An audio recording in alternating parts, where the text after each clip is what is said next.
এখন বাজে ঘড়িতে 11:15 মতো। আর আমি স্নান টান করে রেডি হয়ে নিয়েছি, কারণ আজকে জয় মঙ্গলবারের ব্রত আছে। তো যাবো একটু পুজো দিতে, তোমাদের সঙ্গে শেয়ার করবো কালীবাড়ি মন্দিরটা।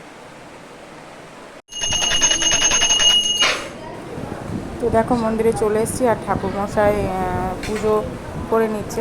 মন্দিরে সবসময়ই পুরোহিত মশাই থাকে, ঠাকুরমশাই থাকে, যে যখন যায়, যে যেমন যায় তাকে সেরকমভাবে পুজো করিয়ে দেয়। খুব ভালো লাগে, খুব ভালো করে পুজো করিয়ে দেয়। পুজো দিলে মানে তৃপ্তি পাওয়া যায় যে না সত্যি পুজো দিয়েছি, সেরকমভাবেই উনি পুজো দিয়ে দেয়। তো দেখো আমি বসে রয়েছি অঞ্জলি দেওয়ার জন্য, পুজোটা দিয়ে, আর ছেলে ভিডিও করছে। চলো তোমরা দেখতে থাকো ভিডিওটা।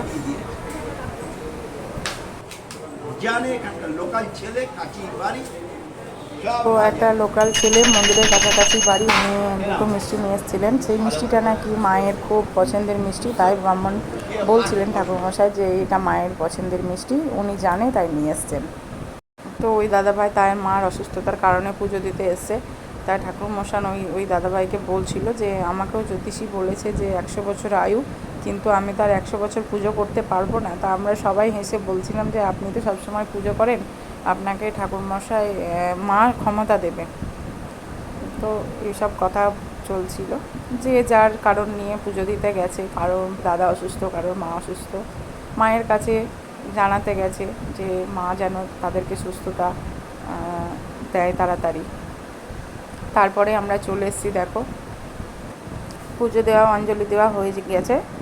এখানে ছেলে এবার শিব মন্দির আছে, একটা শিব ঠাকুর, সেখানে একটু দুধ গঙ্গা জল বাড়ির থেকে বোতলে ভরে নিয়ে গেছিলাম। তো ছেলে পুজো করে নিচ্ছে।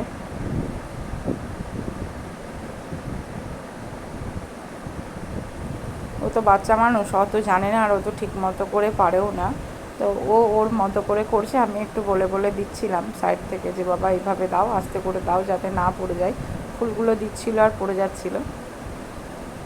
তো ওই যে আমার কথা শুনে সুন্দর করে দিল। আর এ দেখো এবার দুধ গঙ্গা জলও ঢেলে দিচ্ছে ভোলানাথের মাথায়।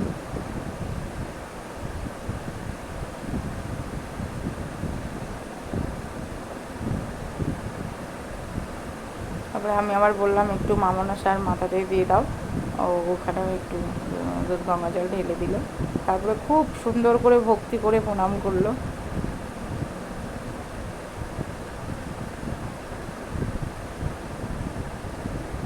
তো বেশ ভালো লাগলো, ঠাকুরের প্রতি ওর একটু ভক্তি আছে। তো গেছে ফাঁকা ছিল, ইচ্ছা করে লেট করে এসেছি যাতে ফাঁকা থাকে, ভিড় না থাকে তার জন্য, কারণ আজকে অমাবস্যা আছে, একটু ভিড় হয়েছিল সকালের দিকে, শুনেই আমি একটু লেট করে এসেছিলাম। তো পুজো দেওয়া হয়ে গেছে, এই যে তোমরা সিদ্ধেশ্বরী মাকে দর্শন করে নাও। মন্দির পুজো হচ্ছে, এই যে ছেলে ঠাকুরের কাছে কাছে টাকা দিয়ে দিচ্ছে।